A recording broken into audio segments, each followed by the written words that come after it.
Welcome back to your next chapter in the history of Protestantism by James A. Wiley. I'm Nicholas Arthur, and you are listening to Prophecy Reformation Now. Because God-given prophecy is history in advance, it is very important for the Christian to learn about the history of the church that Jesus said he would build, starting about 2,000 years ago when he said, "I will build my church." Only if we truly understand history can we find our place in the prophecy of the Revelation, and perhaps even come to know what must shortly come to pass in our own time as well. So, let us pick up right where we left off last time. They agreed, moreover, that the election of the senators henceforward should be on a democratic basis, above board and in the hands of the people.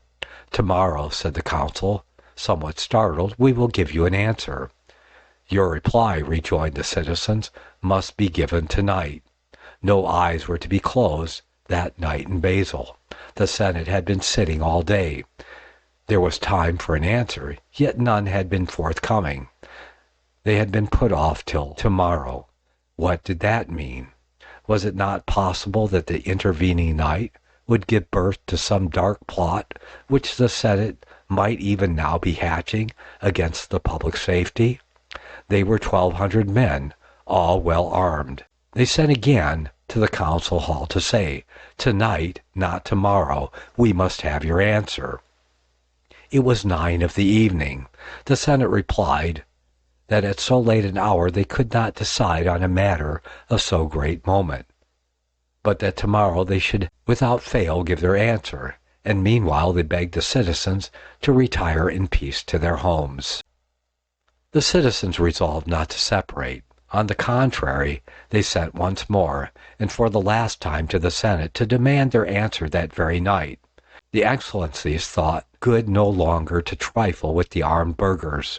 Longer delay might bring the whole 1,200 warriors into the Senate house.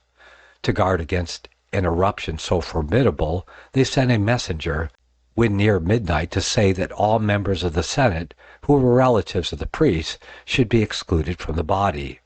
And as to the rest of their demands, all things touching religion and policy would be regulated according to their wish.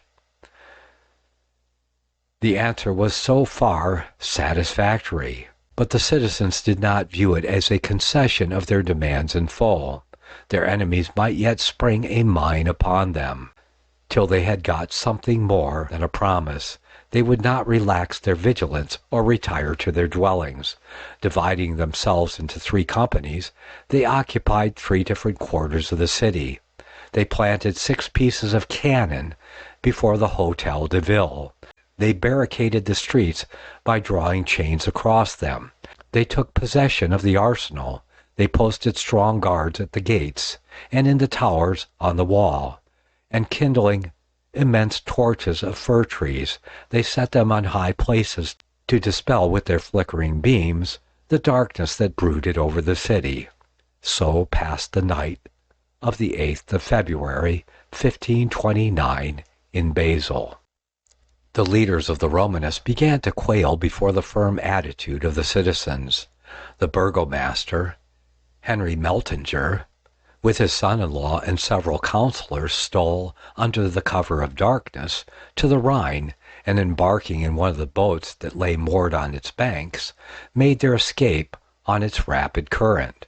Their flight, which became known overnight, increased the popular uneasiness and suspicion. "They are gone to fetch the Austrians," said the people. "Let us make ready against their return." When day broke, they had 2,000 men in arms.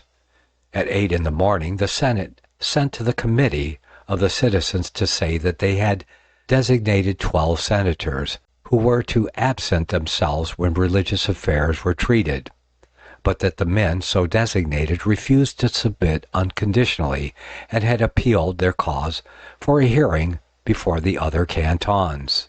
The citizens were willing to meet them there, but on this condition, that their appellants paid their own expense, seeing they were prosecuting their own private quarrel. whereas the citizens defending the cause of the Commonwealth and posterity were entitled to have their charges defrayed from the public treasury. On this point the Senate sat deliberating till noon without coming to any conclusion. Again the cry of treachery was raised. The patience of the burghers were exhausted. They sent a detachment of 40 men to inspect all the posts in the city in case of surprise. The troops marched straight to the Cathedral of St. Peter. One of them, raising his halberd, struck a blow with all his force on a side door. It was that of a closet in which the idols had been stowed away. The door was shivered, one of the images tumbled out, and was broken in pieces on the stony floor. A beginning having been made, the idols one after another were rolled out, and soon a pile of fragments, heads, trunks, and limbs covered the floor. Erasmus wondered that they wrought no miracle to save themselves, for if all accounts were true, prodigies had been done on more trivial occasions. The priests raised an outcry and attempted resistance, but this only hastened the consummation they deplored. The people came running to the cathedral. The priests fled before the hurricane that had swept into the temple, and shutting themselves up in the vestry, listened with dismay and trembling as one and another of the idols was overturned, and crash succeeded crash. The altars were demolished, the pictures were torn down, and the fragments, being carried out and piled up and set on fire in the open squares, continued to burn till far into the evening, the citizens standing round and warming their hands at the blaze in the chilly air. The Senate, thinking to awe the excited and insurgent citizens, sent to ask them what they did. "We are doing in an hour," said they, "what you have not been able to do in 3 years." The iconoclasts made the round of Basle, visiting all its churches and destroying with pike and axe all the images they found. The Romanists of Little Basle, knowing the storm that was raging on the other side of the Rhine, and fearing that it would cross the bridge to their suburb, so amply replenished with sacred shrines, offered to purge their churches with their own hands. The images of Little Basle were more tenderly dealt than those of St. Peter's and other city churches. Their worshippers carried them reverently to the upper rooms and garrets, and hid them, in the hope that when better times returned, they would be able to bring them out of the darkness and set them up in their old places. The suburban idols thus escaped the cremation that overtook their less fortunate brethren of St. Ulrich and St. Alban. The magistrates of Basle, deeming it better to march in the van of a reform than be dragged at the tail of a revolution, now granted all the demands of the citizens. They enacted, first, that the citizens should vote in the election of the members of the 2 councils. Secondly, that from this day the idols and mass should be abolished in the city and the canton, and the churches provided with good ministers to preach the word of God. Thirdly, that in all matters appertaining to religion and the commonweal, 260 of the members of the guilds should be admitted to deliberate with the Senate. The people had carried the day. They had secured the establishment of the Protestant worship, and they had placed the state on a constitutional and popular basis. Such were the triumphs of these 2 eventful days. The firmness of the people had overcome the neutrality of the Senate, the power of the hierarchy, the disfavor of the learned, and had achieved the 2 liberties without shedding a drop of blood. The commencement of the Reformation at Basle, says Rouquet, was not a little tumultuous, but its issue was happy, and all the troubles that arose about religion were terminated without injury to a single citizen in his life or goods. The 3rd day, 10th of February, was Ash Wednesday. The men of Basle resolved that their motto that day should be "Ashes to ashes." The images that had escaped cremation on the evening of the 8th were collected in 9 piles and burned on the cathedral square. The Romanists, Ecolampadius informs us, turned away their eyes, shuddering with horror. Others remarked, "The idols are keeping their Ash Wednesday." The idols that had Mass as their companion in affliction, fragments of the demolished altars having been burned in the same fire. On Friday, 12th of February, all the trades of the city met and approved the edict of the Senate as an irrevocable decree, and on the following day they took the oath, guild by guild, of fidelity to the new order of things. On next Sunday, in all the churches, the psalms were chanted in German in token of their joy. This revolution was founded by an exodus of priests, scholars, and monks. The rushing Rhine afforded all facilities of transport. No one fled from dread of punishment, for a general amnesty covering all offenses had set all fears at rest. It was dislike of the Protestant faith that made the fugitives leave this pleasant residence, the bishops carrying with him his title but not his jurisdiction, fixed his residence at Porrentruy. The monks peaceably departed with their harems to Freiburg. Some of the chairs of the university were vacated, but new professors yet more distinguished came to fill them, among whom were Oswald Myconius, Sebastian Munster, and Simon Grinesius. Last and greatest, Erasmus too departed. Basle was his own romantic town, its cathedral towers, its milky river. The swelling hills, with their fir trees, were all dear to him. Above all, he took delight in the society of its dignified clergy, its polite scholars, and the distinguished strangers who here had gathered round him. From Basle, this monarch of the schools had ruled the world of letters, but Protestantism had entered in, and he could breathe its air no longer. He must endure daily mortifications on those very streets where continual incense had been offered to him, and rather than do so, he would leave the scene of his glory, and spend the few years that might remain to him elsewhere. Embarking on the Rhine, in presence of the magistrates and a crowd of citizens who had assembled to do him honor, he spoke his adieu to his much-loved Basle, as the boat was unmooring. Basle, farewell, farewell, and departed for Freiburg in Brisgau.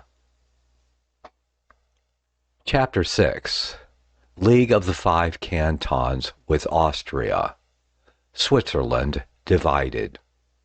The light spreading. The Oberland in darkness. The gospel invades the mountains. League of the Five Cantons with Austria. Persecution begun. Martyrdom of Pastor Kaiser. The Christian co-burgery. The breach among the Swiss cantons widening. Dean Bullinger. The men of Gaster. Idols that won't march. Violence of the Popish cantons. Effort of Zurich to avert war. The attempt abortive. War proclaimed. Zwingli's part in the affair. Was it justifiable? It is a great crime to force an entrance for the truth by the sword, and compel unwilling necks to bow to it. It is not less a crime to bar its path by violence when it is seeking to come in by legitimate and peaceable means. This was the error into which the 5 primitive cantons of Switzerland now plunged. Their hardy inhabitants, as they looked down from under the overhanging glaciers and icy pinnacles of their great mountains, beheld the new faith spreading over the plains at their feet. It had established itself in Zurich. The haughty lords of Bern had welcomed it. Schaffhausen and St. Gall had opened their gates to it, and even Basle, abode of scholars, had turned from Plato and Aristotle to sit at the feet of the apostles. Along the chain of the Jura, by the shores of the Leman, to the very gates of a city as yet immersed in darkness, but destined soon to become the brightest luminary in that brilliant constellation, was the light traveling. But the mountains of the Oberland, which are the first to catch the natural day and to flash their early fires all over Switzerland, were the last to be touched with the reformed dawn now rising on Christendom. With the light brightening all around, they remained in the darkness. The herdsmen of these cantons saw with grief and alarm the transformation which was passing upon their country. The glory was departing from it.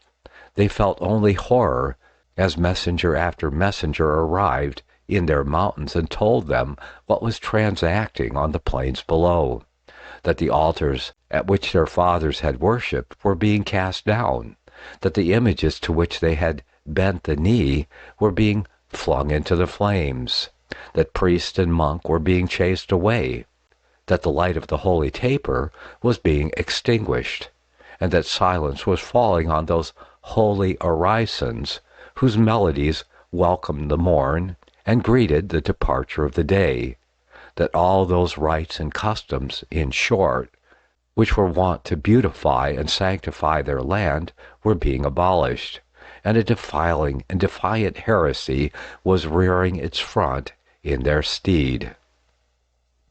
The men of the forest cantons learned with yet greater indignation and dismay that this pestilent faith had come to their very gates and was knocking for admission. Nay, it was even penetrating into their grand valleys. This was not to be borne. They must make haste, for soon their own altars would be overturned, their crucifixes trampled in the mire, and the light of their holy tapers extinguished. They resolved to oppose the entrance of the Reformation as they would that of the plague. But they could oppose it by the only means of resistance which they understood, the faggot and the sword. Their alarm was intensified when they learned that Protestantism, performing a flank movement, was attacking them in the rear. It had crossed the Alps and was planting itself in Italy. There was at that time, 1530, a little band of Carmelite monks in Locarno on the fertile and lovely shores of Lake Maggiore, who had come to the knowledge of a free salvation, and who, under the protection of Zurich, whose administration then extended to that part of Italy, were laboring to initiate the Reformation of their native land. The men of the 5 cantons saw themselves about to be isolated, shut up in their mountains, cut off even from Italy, the cradle of their faith. They could sit no longer. But where shall they turn? They could not wage war themselves against the reformed cantons. These cantons were superior in men and money, and they could not hope to cope successfully with them. They must seek other allies. By doing so, they would break the league of brotherhood with the other cantons, for they had resigned the right of forming new alliances without the consent of all the other members of the federation. But they hoped to conduct the negotiations in secret. They turned their eyes to Austria. This was the last quarter from which a Swiss canton might have been expected to seek help. Had they forgotten the grievous yoke that Austria had made them to bear in other days? Had they forgotten the blood it cost their fathers to break that yoke? Were they now to throw away what they had fought for on the gory fields of Morgarten and Sempak? They were prepared to do this. Religious antipathy overcame national hatred. Terror of Protestantism suspended their dread of their traditional foe. Even Austria was astonished, and for a while was in doubt of the good faith of the 5 cantons.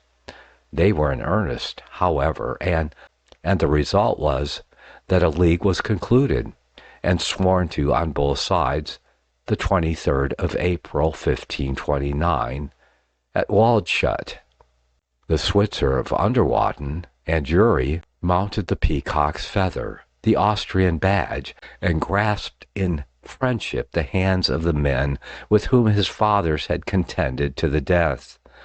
The leading engagement in the League was that all attempts at forming new sects in the 5 cantons should be punished with death, and that Austria should give her aid, if need were, by sending the 5 cantons 6,000 foot soldiers and 400 horse, with the proper complement of artillery. It was further agreed that, if the war should make it necessary, the reformed cantons should be blockaded and all provisions intercepted. Finding Austria at their back, the men of the 5 cantons had now recourse, in order to defend the orthodoxy of their valleys, to very harsh measures indeed. They began to fine, imprison, torture, and put to death the professors of the Reformed faith. On the 22nd of May, 1529, Pastor Kaiser was seized as he was proceeding to the scene of his next day's labor, which lay in the district between the lake of Zurich and Wallenstadt, and carried to Schwitz. He was condemned, and although the cities of Zurich and Glarus interceded for him, he was carried to the stake and burned. When he heard his sentence, he fell a-weeping, but soon he was so strengthened from above that he went joyfully to the stake, and praised the Lord Jesus in the midst of the flames for counting him worthy of the honor of dying for the gospel. Thus did the men of the mountains fling down their defiance to the inhabitants of the plains. The latter had burned dead idols. The former responded by burning living men. This was the first fruits of the Austrian alliance. "You must stop in your path," said Underwalden to Zurich. "You must set up the altars you have cast down, recall the priests you have chased away, rekindle the tapers you have extinguished, or take the penalty." The forest cantons were resolved to deal in this fashion, not only with all Protestants caught on their own territory, but also with the heresy of the plains. They would carry the purging sword to Zurich itself. In a little while an army of fanatics would be seen descending the mountains on the sanguinary but pious work of purging Zurich, Bern, and other cantons from the heresy into which they had sunk. Zwingli had long foreseen the crisis that had now a new crusade was preparing. In a little while an army of fanatics would be seen descending the mountain on the sanguinary but pious work of purging Zurich, Bern, and other cantons from the heresy into which they had sunk. Zwingli had long foreseen the crisis that had now arisen. He felt that the progress of the religious reform in his native land would eventually divide Switzerland into 2 camps. The decision of the forest cantons would, he felt, be given on the side of the old faith, to which their inhabitants were incurably wedded by their habits, their traditions, and their ignorance, and they were likely, he foresaw, to defend it with the sword. In the prospect of such an emergency, he thought it but right to themselves and to their cause that the reformed cantons should form a league of self-defense. He proposed, 1527, a Christian coburgery, in which all the professors of the Reformed faith might be united in a new Reformed federation. The suggestion approved itself to the great body of his compatriots. Constance was the first city to intimate its adhesion to the new state. Bern, St. Gall, Mulhausen, Basle, Schaffhausen, and Strasbourg followed in the order in which we have placed them. By the end of the year, 1529, this new federation was complete.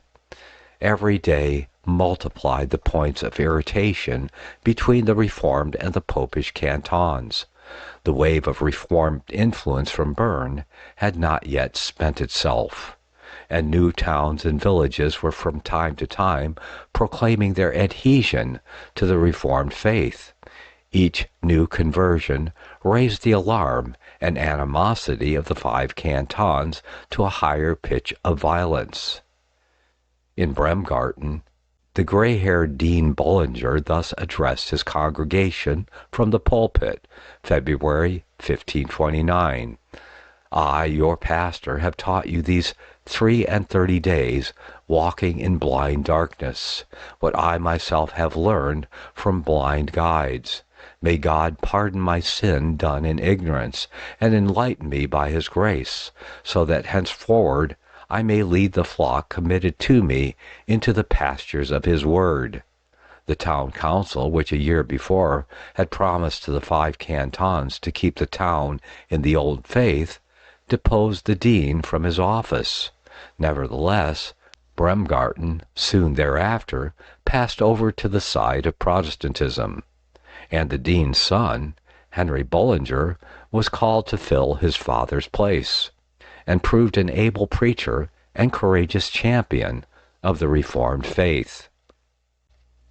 The men of Gaster, a district which was under the joint jurisdiction of Popish Schwitz and Protestant Glarus, in carrying out their reform, threw a touch of humor into their iconoclastic acts, which must have brought a grim smile upon the faces of the herdsmen and warriors of the Oberland when told of it. Having removed all the images from their churches, in the presence of the deputies from Schwitz sent to prevail on them to abide in the old religion, they carried the idols to a point where 4 roads crossed, setting them down on the highway. See, said they, addressing the idols, this road leads to Schwitz, this to Glarus, this other to Zurich, and the 4th conducts to choir. Take the one that seems good unto you.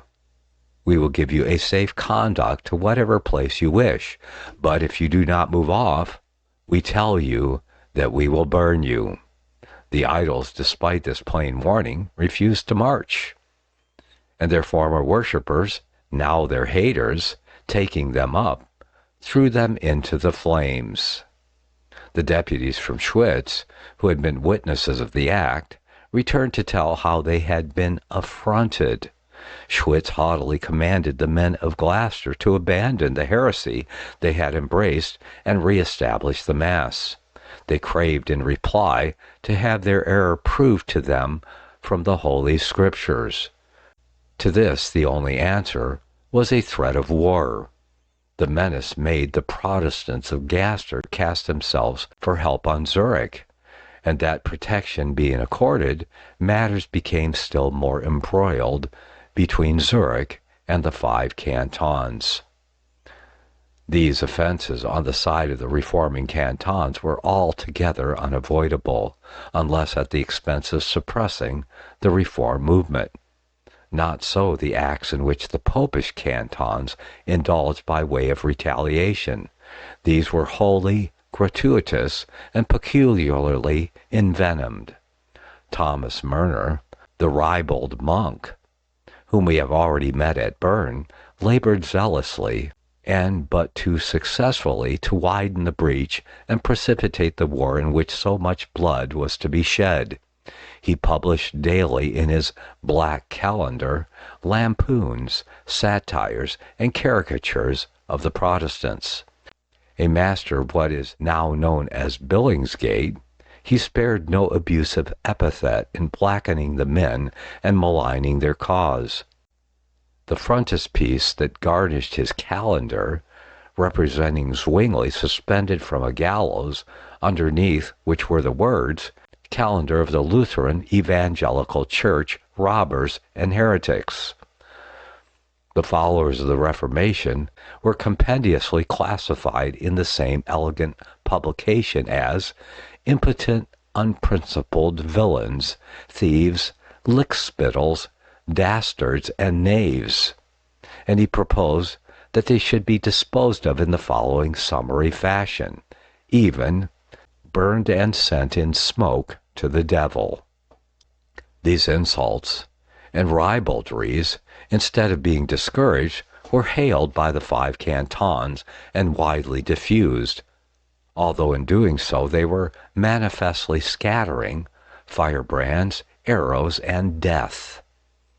Zurich and the Reformed cantons saw war at no great distance. Nevertheless, they resolved to make another effort to avert it. In a diet, 21st of April, 1529, held in Zurich, without the 5 cantons, it was resolved to call on these cantons to withdraw from their league with Austria, to cease murdering the Reformed pastors, and to silence the shameful attacks of murder. They appointed further an embassy to proceed to these cantons and entreat them not to violate the federal compact. The deputies, as they went around the 5 cantons with the olive branch, were only scoffed at. "No preaching," shouted the men of Zug. "We wish the new faith eternally buried," said those of Uri. "Your seditious parsons," said Lucerne, "undermine the faith, as erst in paradise the serpent swung his folds round Adam and Eve. We will preserve our children and our children's children from such poison." "We," said they in Unterwalden and the other walled towns, "are the true old Confederates, the real Swiss." As he was leaving the place, the deputy saw on the house of the town clerk a gallows painted, on which the arms of Zurich, Bern, Basle, and Strasbourg were suspended. At Schwitz only did the council give audience to the ambassadors. Thus, the proffered conciliation of their brethren was rudely and arrogantly put away by the 5 cantons. Everywhere the Reformed deputies were insulted and sent back. It was evident that the Popish cantons were bent on quarreling. But we shall mistake if we suppose they were animated by chivalrous and high-minded attachment to the faith of their fathers, a greed of the foreign pension, quite as much as devotion to the Holy Father, swayed them in adopting this course. The deterioration of manners consequent on the foreign service was visible in every part of Switzerland, in Zurich as well as Unterwalden. But it was in the 5 cantons that this corruption was the deepest, because these were the cantons most addicted to this disgraceful warfare.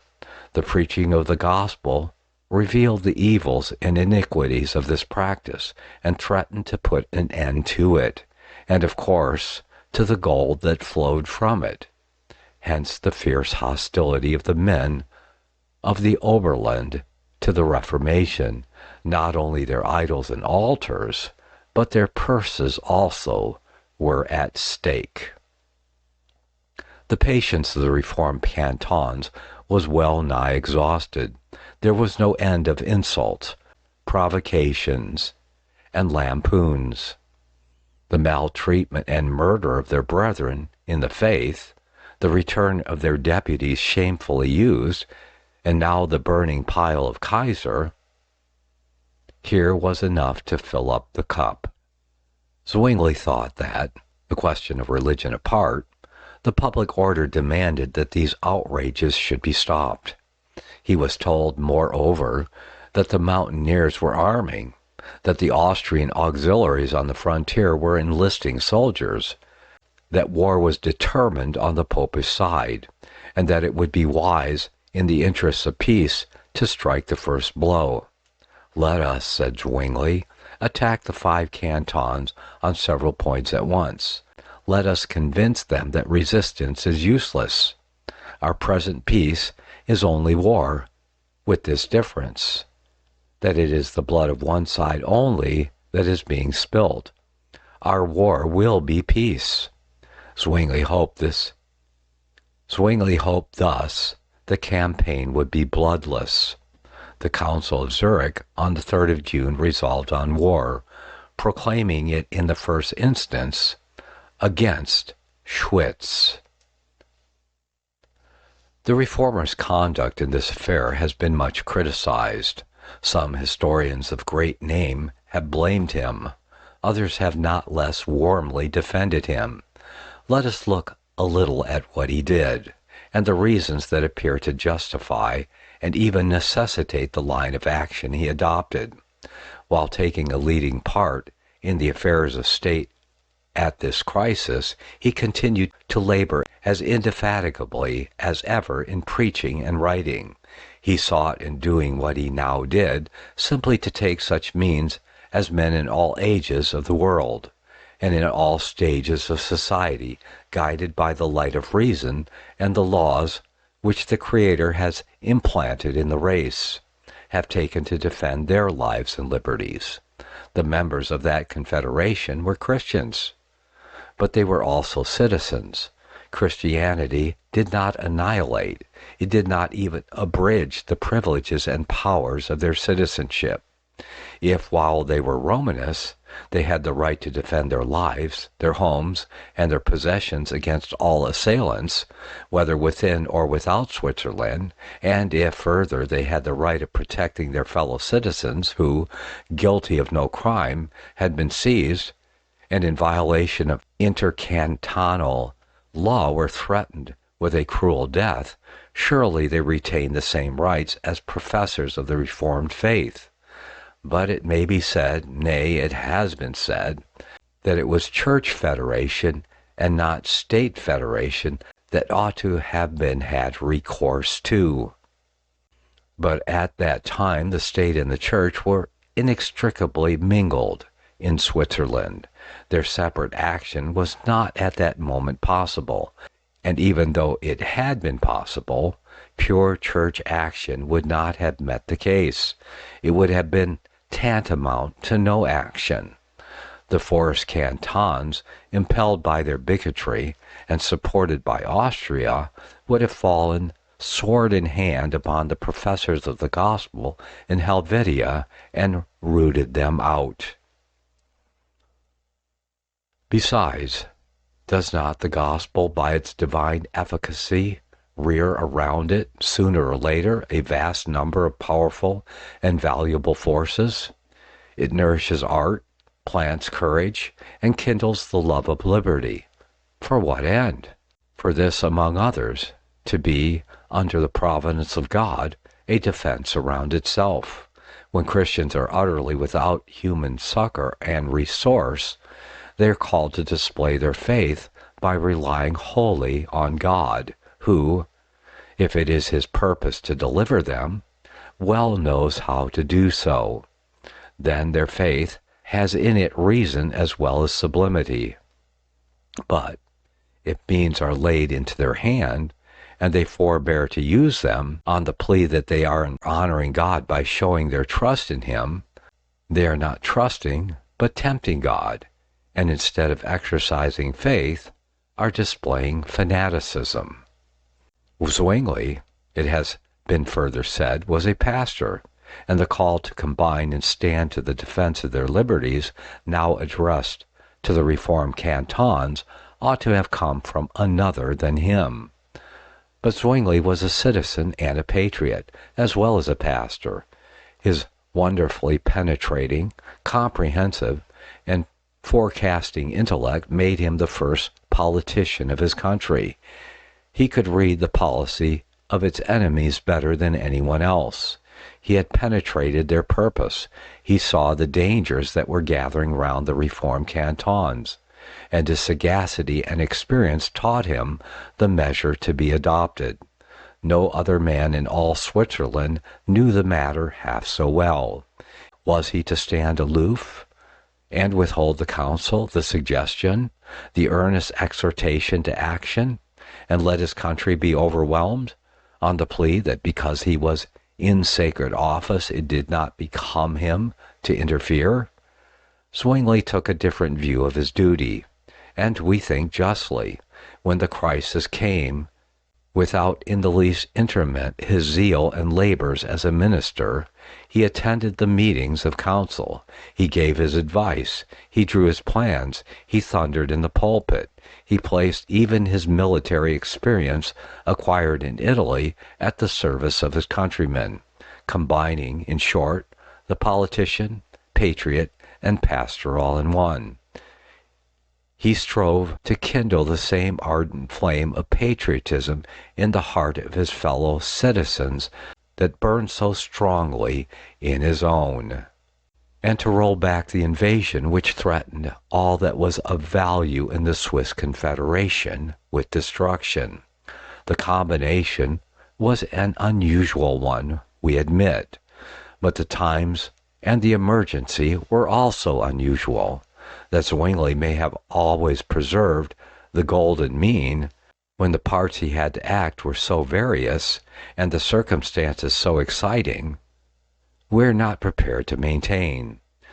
But we do not see how his policy in the main can be impugned, without laying down the maxim that when civil liberty only is at stake, it is the right to have recourse to arms, and that when the higher interests of faith and religious liberty are mixed up with the quarrel, we are bound to do nothing, to stand unarmed and inactive in the presence of the enemy.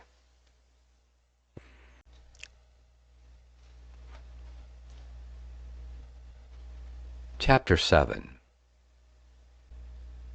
Arms, Negotiations, Peace.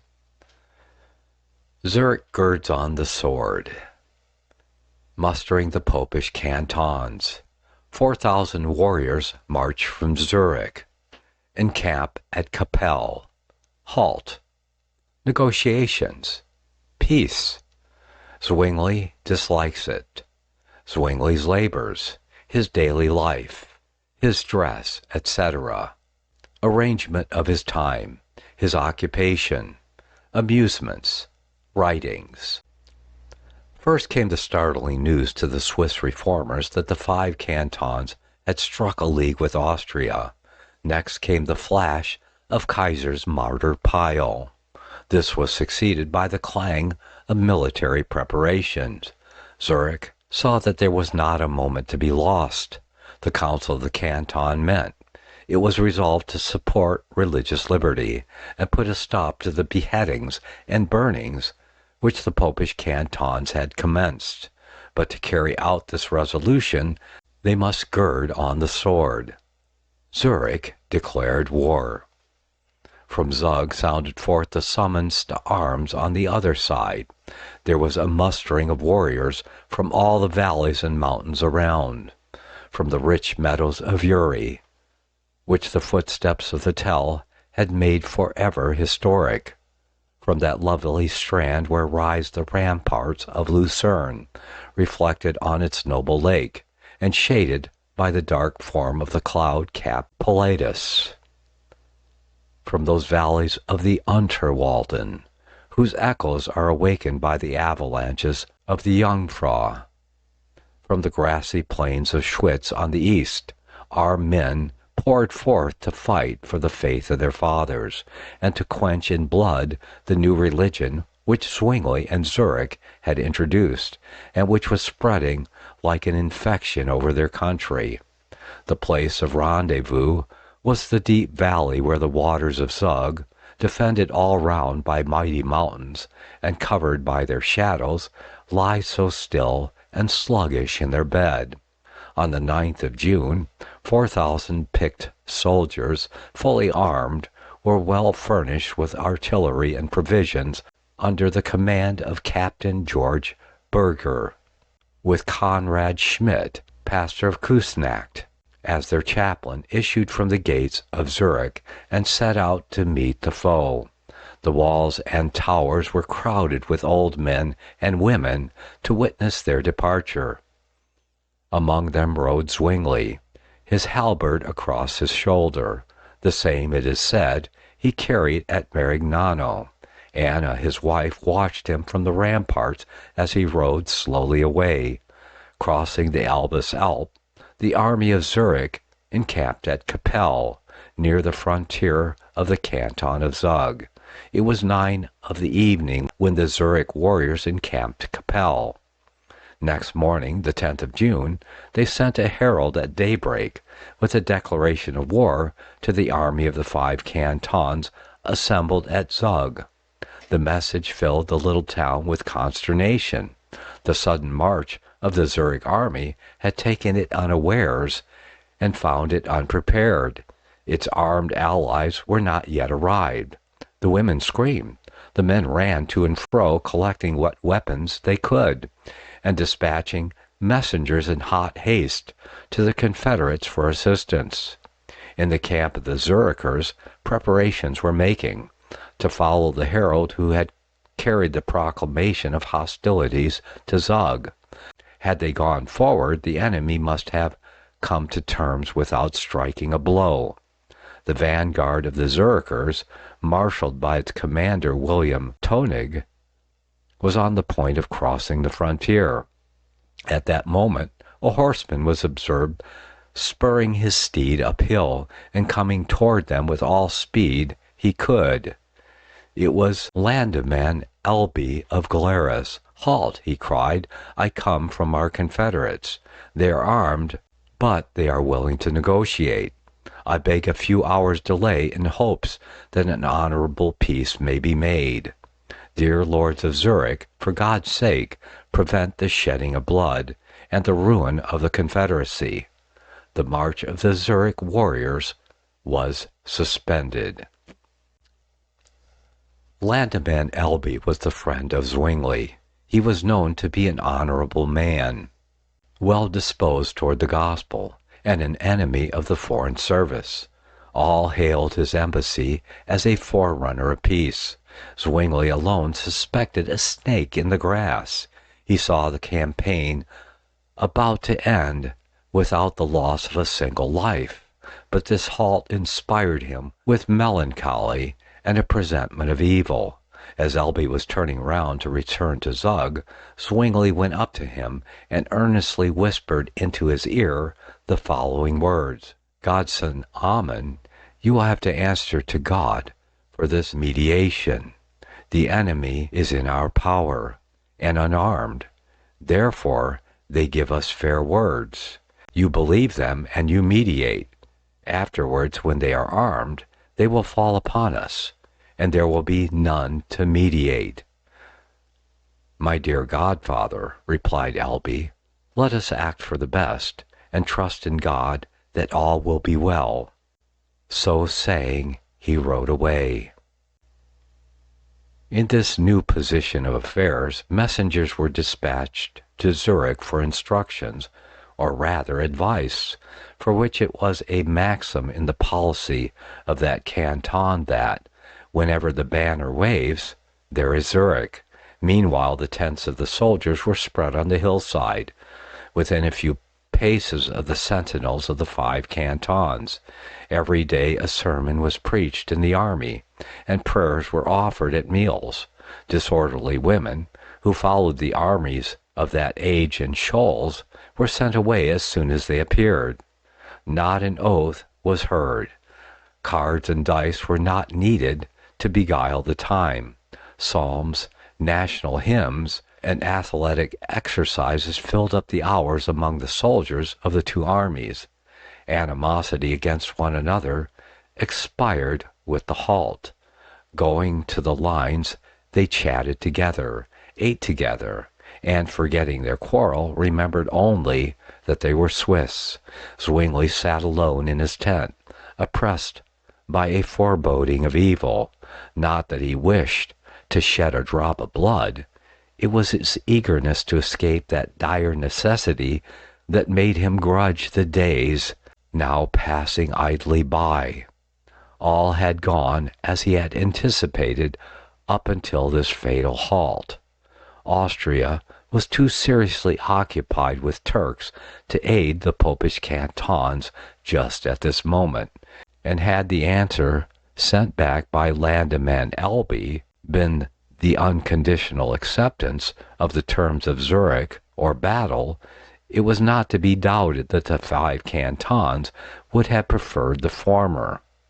The opportunity now passing was not likely to return, and a heavy price would be exacted at a future day for the indolence of the present hour. After a fortnight's negotiations between Zurich and the 5 cantons, a peace was patched up. It was agreed that the Forest cantons should abandon their alliance with Austria, that they should guarantee religious liberty to the extent of permitting the common parishes to decide by a majority of votes which religion they would profess, and that they should pay the expense of the war. The warriors on both sides now struck their encampments and returned home, the Zurichers elate, the Romanists gloomy and sullen. The peace was in favor of Protestantism. But would it be lasting? This was the question that Zwingli had put to himself. When the army re-entered Zurich, he was observed, amid the acclamations that resounded on every side, to be depressed and melancholy. He felt that a golden opportunity had been lost of effectually curbing the bigotry and breaking the power of the popish cantons, and that the peace had been conceded only to lull them asleep till their opponents were better prepared, when they would fall upon them and extinguish the reform in blood.